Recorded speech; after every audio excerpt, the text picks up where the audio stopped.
Hello everybody! The Music Fan is back bringing smiles to the faces, knowledge to the people, and most importantly, music to the masses. Coming back with another video of my 2020 recap. Now, quick update, I miscounted, so unfortunately these aren't going to be done by Valentine's Day. It should be a day or two later. And also, I'm going to be pushing around the schedule just a little bit. I want to get all of my lists part done and then do the Grammy video. So after getting through the top 10 of 2020, I will be then next day putting out my Grammy predictions, and then we'll go from there. So this is the second part of me dissecting the aggregate top 50 list from albumoftheyear.org. Last time we went over 50 through 26, and today we're going to speed run through 25 to 1. As we go forward, you're going to see a lot of selections have a wider point gap than before. Most of the stuff in the bottom half of the 50 were tightly packed together. Even the honorable mentions of the top 50 list were pretty close to the number 50. But now we're going to see some of these pulling away. So starting off with number 25, we have Laura Marling and Song for Our Daughter with 96 points. This was a beautiful album. There was a lot of really good singer-songwriter albums this time around, and I'm glad that I checked this one out. This one deals with, from what I'm understanding, Laura looking into her life in her middle years and talking about her daughter and talking about her relationship with her, I guess, her spouse or her husband at that point in time, and how it kind of fell apart, and trying to be the right person for her daughter while also trying to deal with stuff in the media. It's beautiful. There's a lot of really awesome folky music. It hit a lot of the really awesome parts I love about singer-songwriter. There are some hit misses, but for the most part, I really enjoy the album, and it definitely deserves a spot on this aggregate top 50. Number 24, also with 96 points, we have Freddie Gibbs and The Alchemists with Alfredo. Didn't like this one as much when I first heard it. I've never been as big of a Freddie Gibbs guy as everybody else. I've listened to Bandana, I've listened to a couple other stuff in the past, and it just never really caught on to me. But this one has a lot of really solid sound work. I really like a lot of the tracks that are put behind Freddie Gibbs raps, and the first half he's on fire. And then there's also a lot of really solid features like Tyler the Creator as well as Benny the Butcher. Overall, this is my favorite Freddie Gibbs album that I've checked out, and though it's not probably going to make my top 50, it definitely deserves an honorable mention in my opinion. I can see why a lot of people were really high on this. Number 23 with 103 points, we have Thundercat and It Is What It Is. I really like Thundercat. I really love his previous album, Drunk. It was in my top 10 of that year. This one doesn't hit all the marks. A lot of really fun songs at the beginning, like Dragon Ball Do-Rag. I do like the flow of a lot of the beginning. The second half doesn't do as well in my opinion. He goes a little bit darker, and it works. The second to last song, really solid. I love the bass work in that, but I think it tails off at the end. It's not overall consistent throughout the album for me to be able to be like, yeah, that's one of Thundercat's best works. Still, really fun to listen to. If you love his goofy nature, it's still there. If you love his bass prodigy, it's also there. It's a fun listen, and it's not that long, but in my opinion, it doesn't touch Drunk at all. Number 22, with 111 points, we have Adrian Lenker with Songs, the other half of the Adrian Lenker production that she put out in 2020. Like I said, I'm not a huge fan of her voice. I think that the arrangements this time around work very well because they are a little bit cut up and they're not like 15 minutes long. And for that, I really enjoy a lot of the sound work that she does. There are some very sobering songs and songs I can really get into, but on the whole, I still can't get into a full Adrian Lenker album just because of that disconnect with her voice. But I still really enjoy the music there. I hope one day I can connect the dots and finally enjoy something like this, because I can definitely see why a lot of people like it. But for me, it just doesn't work. Number 21 with 116 points, we have Tame Impala with The Slow Rush. my first dive into Tame Impala after years of people telling me I should check him out. First time around, I did not see at all why people like him. And I did not understand why so many people were very high on this album. But as I listened more, there are some songs that I really, really got into on the first half of the album. And I can see why people can like him. Just overall, kind of the same thing with like the Grimes album.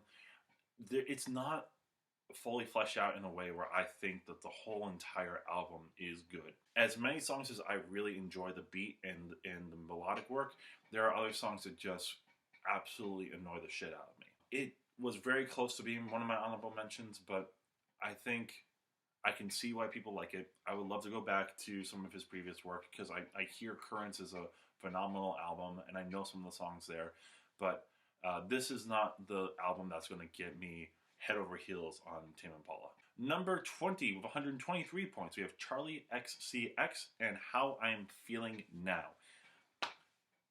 I wish I liked Charlie XCX because what a lot of music reviewers are talking about, she is taking pop into a place that a lot of people have never done. But for me, I don't like this hyper pop. I'm not a huge fan of autotune to begin with. And there's a lot there that I'm just not connected to at all. I get why people like this, but not for me. Number 19, with 127 points, we have The Weeknd and After Hours. I like a lot of The Weeknd's previous work, and I think there are bits and pieces on this album that I really enjoy as well. But every time I listen to it, I just get in a funk. And that's probably what he's looking for, but there's a lot of it that's just a little bit atmospheric in the wrong places, in my opinion. I don't know if it's trying to be part of the storytelling, and maybe one or two more tries for this album, I could finally connect the dots. But other than Blinding Lights and a couple of other bits and pieces on this album, it just doesn't stick with me. I wish I enjoyed this more than I did because I think the first time around I was like, yeah, this is really cool. And then every subsequent listen I've had, I just start liking it less and less. The singles are solid, but other than that, I can't really say that it was one of my favorite listens. All right, number 18 with 128 points, we have Chloe and Halle with Ungodly Hour. Honestly, first time around, I did not remember listening to it. Didn't remember a lot of the songs. And second time around, I tried it again, and I still don't really enjoy it. I think, honestly, it's their singing. I think that as good as some of the soundscapes are, the singing brings it down. It feels a little bit amateurish, and in my opinion, it just takes me away from some of the tracks. I really like the intro. I really like the first song on the album. But other than that, I can give or take any of the rest of it. All right, number 17. With 136 points, we have Fontaine's DC and A Hero's Death. Like with Idols, this one disappointed me a lot. I really enjoyed Fontaine's DC's last album, Droggle. It was a slow burn for me. I didn't like it at first, but like as I kept picking it up, there was a lot of really subtle intensity in there, and I really enjoyed a lot of the lyrical ideas and a lot of how it was portrayed. I think the lead singer's voice works really well when these things are sped up because it's a little bit more spoken word, and you feel the intensity and the passion in what he's fighting for. This time around, it's a lot more slow and psychedelic and methodical, and I don't think it works in the singer's favor. I think he tries to elongate a lot of the phrases, and it just doesn't really work. It plods along. It's boring, in my opinion. As much as I would have loved to like this album, because I was like, cool, another Fontaine's DC album so soon, sign me up. But for the most part, it's a drag. There's also like a song, and I can't remember off the top of my head what the name of it is, but like it starts off with like talking about the rain that's coming down, and then like the end of the phrase is like, to sum up, the rain was coming down. It's like that like is so annoying to me because it's like you're speeding up for no reason, adding these other words, and like it just doesn't add to any of this. And then you go to and it's like, like, what are you doing? On a positive, I think it's A Hero's Death track. It has a music video with Littlefinger from Game of Thrones, so that's pretty cool. But overall, I wasn't a huge fan of this album. Number 16 with 139 points, we have Fleet Foxes and Shore. I love this album. It is so beautiful.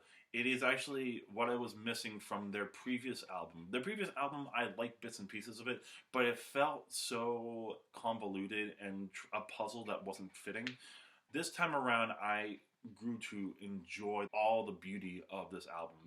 From the first track to the end of the album, I just like was in love with a lot of the soundscape. Bet you this is going to be my top 50, and I'll talk a little bit more about it later. Number 15 with 149 points, we have Jessie Ware and What's Your Pleasure. This is one that I wasn't sure if I was going to enjoy as much when I first heard it, because the first heard it, it was cool, but it didn't like fully stand out to me. But in a year where, strangely enough, a lot of disco and house ideas were coming to the forefront, this one stood out because from the get-go, you have Spotlight, which is a beautiful song, and I love the harmony work on there. And then just going down, honestly, there's only one or two songs on there that I could say I didn't really enjoy. Adore You is beautiful. Yeah, I don't really like What's Your Pleasure as a song, but everything else, for the most part, I really enjoy. Fun's album that I did not think I would like, because I'm not necessarily the person that really likes disco, but hey, it was a nice way to modernize disco, and there's a lot of really, really solid slappers on there. Number 14 with 156 points, we have Yves Tumor, I think that's how you say it, with Heaven to a Tortured Mind. Honestly, I only gave this one listen, and I wasn't really a huge fan of it. I think it's another artist that I just can't grasp onto. The same thing happened with their previous album. I can't, for some reason, grasp onto it, so I didn't really give this much of a listen afterwards. So, unfortunately, I'm not the right person to talk about this one. But for my opinion, it wasn't really memorable. Number 13 with 156 points, we have Salt and Untitled Rise. This is actually the first of two Salt albums that are on here. And I'll talk about both of them a little bit more in length, of course, when I get to my top 50, because this was awesome. In this year, with 2020 and also bleeding into 2021, this is an album that was sorely needed. I guess I'll talk about them both now. Salt Rise and Salt Black Is are two albums of the same coin, talking about everything that's going on in the country right now in terms of the African American community with police brutality and the protests. Black Is a little bit more of the like, let's get down to business and the dark side of it, and it feels a little bit more dark at times. And Rise is a little bit more of the jubilant nature, with a lot more optimistic music, a lot more dance music, and overall both albums fitting together are what was sorely needed in 2020. There's also a lot of really interesting interludes and spoken word parts that give not only like a context of what Black people are feeling, but also giving a little bit more praise and motivation to the Black community, talking about how beautiful you are and how important you are. Overall, just as a story for both of them, really, really worth it to check out. Also, particularly on Untitled, there's a really cool interlude, But It Ain't, and it's talking about fair weather white allies, and it is poignant, but it's also funny as well. Overall, check them out if you haven't. I never heard of these people until this list, so I'm happy that I checked them out because no one else is talking about these albums. Moving on to 12, we have, with 160 points, Moses Sumney and Gray. This is an album that I heard a lot of people enjoy. For me, it's a tale of two halves. I think that there are some very beautiful arrangements on here, but it's mixed in with some head-scratching numbers as well. And for an album that is so long, that unfortunately dogs this down. I should definitely give it another chance someday. But for me, after the first listen and then going through it again, I was just like, no, it's not for me. I think there's something there. There's potential. If it was more compact and smoothed down, I think there's something there that I will really like. But for this time around, it was a little bit too clunky in my opinion. Number 11, with 183 points, we have Rina Sawayama with Sawayama.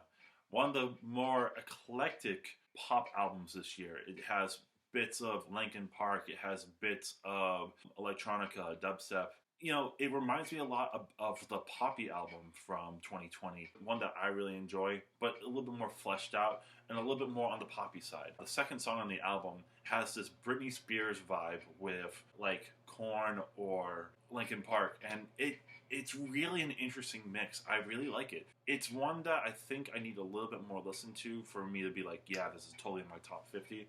But I really like where this is going, and I 100% agree with a lot of people. This is one of the more interesting pop albums from this year. Definitely check it out if you haven't already. Number 10, finally in the top 10, we have Bob Dylan and Rough and Rowdy Ways with 193 points. I don't see this.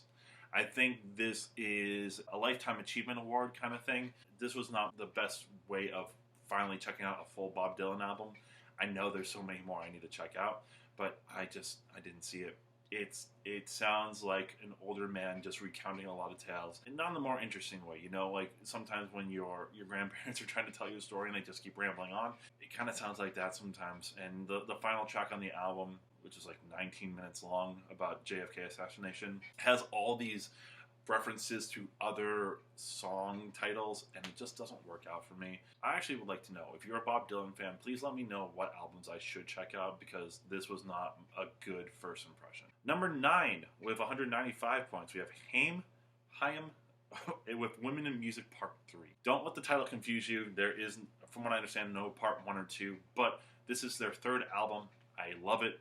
It is their most diverse in sound, and I'm definitely going to talk a little bit more about it, but I've always loved Haim from their beginning album when I was first introduced to them, and I'm glad to see that they're still putting out solid work over and over and over again. It's a phenomenal album, definitely worth your time if you are a Haim fan or love pop music like that. Number 8, with 218 points, is Salt, Untitled, Black Is. I've already talked about it just a minute ago, so I'm not going to go over it again, but yeah, this one is a little bit more of the in-your-face, this is what's going on in the Black community. It's a little bit longer, and it has a little bit more tracks, but well worth a listen. This is an awesome CD if you haven't checked it out. Number 7, with 220 points, we have Waxahachie and Saint Cloud. This was a good album. I remember when I first listened to Waxahachie a few years back, my first time around, I wasn't as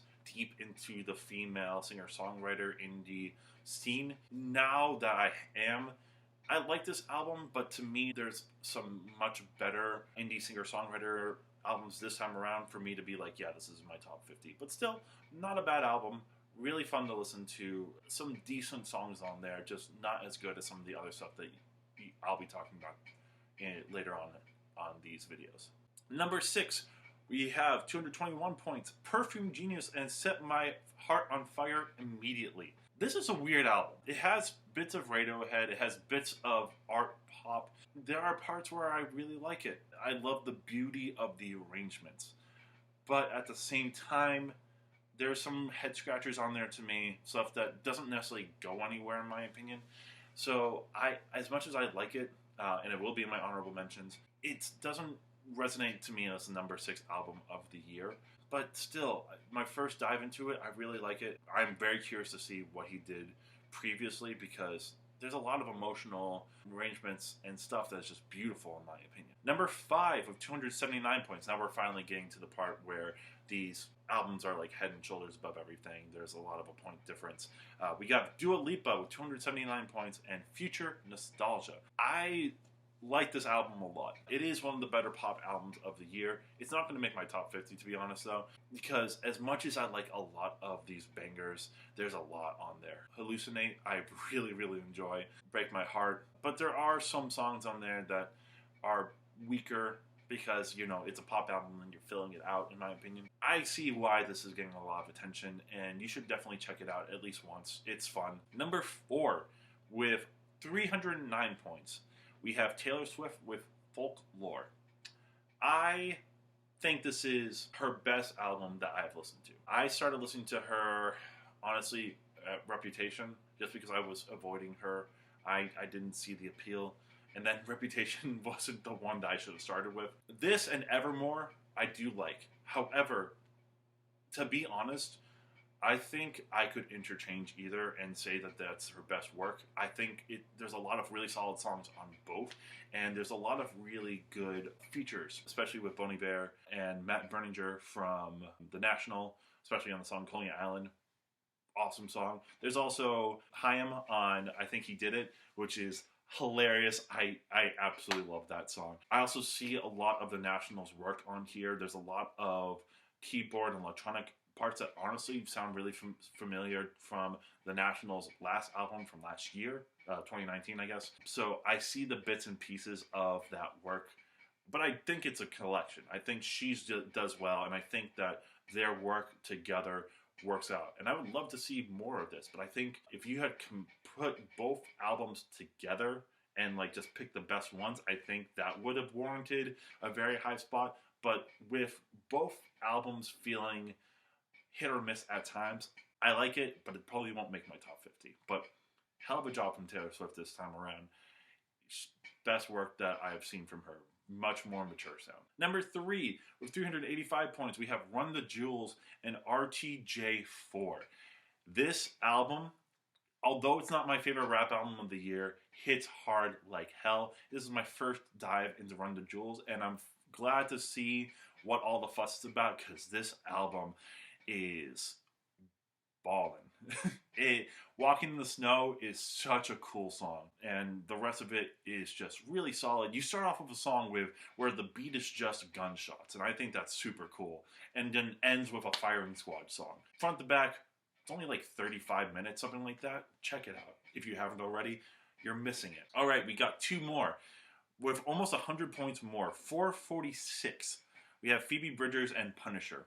I agree. This is really, really solid singer-songwriter, very moody, very dark at times, but I don't think it's head and shoulders above everything else this year. All in all, still really like it. I've really enjoyed Phoebe Bridgers since Boy Genius, I believe, the EP, and I've checked out Lucy Dacus, Phoebe Bridgers. A really solid listen, really moody, really in-depth, really poignant at times, but I don't think it's head and shoulders the number 2 album of the year, just like I don't think number 1 with 556 points is head and shoulders above everything else. And that is Fiona Apple with Fetch the Bolt Cutters. I like Fiona Apple. I like her a lot. I think she is one of the more eclectic musicians out there. A lot of what she does is really cool. And I think that part of this has to do with the fact that she hasn't put out an album in 7 years, something like that. As someone who loves arranging music, as someone who loves composing music, I think a lot of the arrangements are super cool. But just as I love a lot of the stuff, there's also songs on there that just is a super head scratcher to me, where they're like 5 minutes long, but for some reason we're hammering this point that just doesn't really work. I'll talk a little bit more about this because this will make my honorable mentions. But to me, when I first hear this album, it gets to Under the Table, where I finally am like, yeah, this is what I like. This is the harmony parts, the counterpoint ideas are super cool. The ribbons are awesome. But the first 3 songs I can take, and like some of the stuff at the end I can take. And also like Ladies, which is not a super complex song, is a song that is a standout because it's a breath of fresh air from some of the other complex stuff that just doesn't work. But songs like Relay, also the final track on the album, those songs are highlights. It has a lot of intensity, a lot of really cool rhythmic ideas. But overall, this is definitely not the head and shoulders number 1 album of the year. And from what I've seen from a lot of reviewers, it's kind of the same thing. I enjoy it. I commend what she does because she experiments the hell out of a lot of this. But for me, it just isn't like head and shoulders the best thing that I've heard. But in order for you to check that out, you're going to have to keep watching these videos. So if you like this, of course, please like, comment, subscribe. Let me know your thoughts about this list. Let me know some of your favorite albums from 2020. I'll be back tomorrow with my top 10 worst albums of the year. And then get ready because we'll be going through my top 50 list. I'm really excited to finally get this out. I've been talking about this for weeks with a bunch of people, and now I can finally show it to you guys. But until then, I'll see you later. This is The Music Fan, and I am signing off.